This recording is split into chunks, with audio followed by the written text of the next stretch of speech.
You can find fun and information here on caninelove.com. I am with a very special guest. Mike Macbeth is joining me here today. Thank you so much for being here today. My pleasure, Sonia. You're going to talk to me about the Dandy Dinmont Terrier, and this is a very rare breed. What makes them so special? Well, special probably because they're the oldest breed of terrier. Okay. They're the only breed of dog that is named after a literary character. They've been around since the 1700s. In 1815, Sir Walter Scott wrote a book called Guy Mannering. In the book, there was a character called Dandy Dinmont who had 6 of these dogs. And the book sold out in a day. There was no Netflix, but it sold out in a day. It was so popular. Queen Victoria had Dandy Dinmonts. They were very, very popular with all of the nobility. And however, in the intervening years, the Dandy Dinmont became extremely rare. 10 other breeds have been bred from the Dandy Dinmont, and yet the Dandy Dinmont over time has diminished and diminished until there's only 300 born worldwide each year. Why do you think that is? I mean, it's such a lovely breed on its own. Why do you think it's gone in decline? Well, this is a matter of history. You see, during the Dandy Dinmont is from Scotland and was also bred in England. During World War I and during World War II, the government insisted that the breeders cull all of their dogs, almost all. They were allowed to keep 1 or 2, but that was it. There was no food for people. So consequently, breeds like Westies and Scotties and Cairns, they were all over the world. They were already known. The Dandy really wasn't known that well. Now, you were telling me a story off camera about some of the attributes. It can do such extraordinary things, especially way back in history. It's designed to do what? Well, again, because the Dandy Dinmont, when you look at the Dandy, you're seeing a dog that is long in body, long tail, big head, little short legs. Now the reason for that is they were bred to kill badgers and foxes because those vermin would eat the crops and people wouldn't be able to eat in the 1700s. So here you have this great big mouth.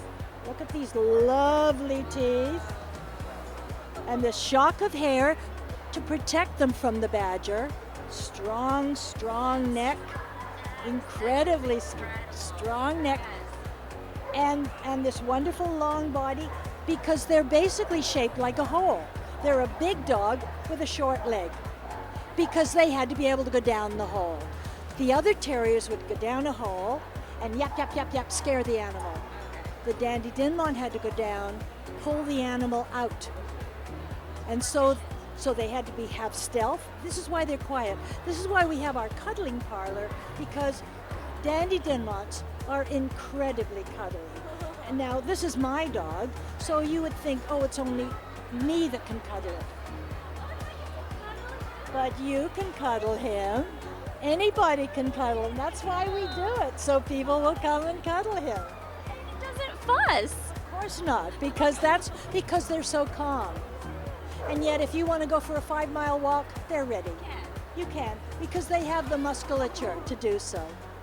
So one of your all-time favorite things about this breed would be? There's so many to name, I'm sure. Look, Sonia, their eyes. Look at those eyes. If it was a collie, its eyes would be up here. But they have the eye exactly where the human eye is and wide apart like the human eye.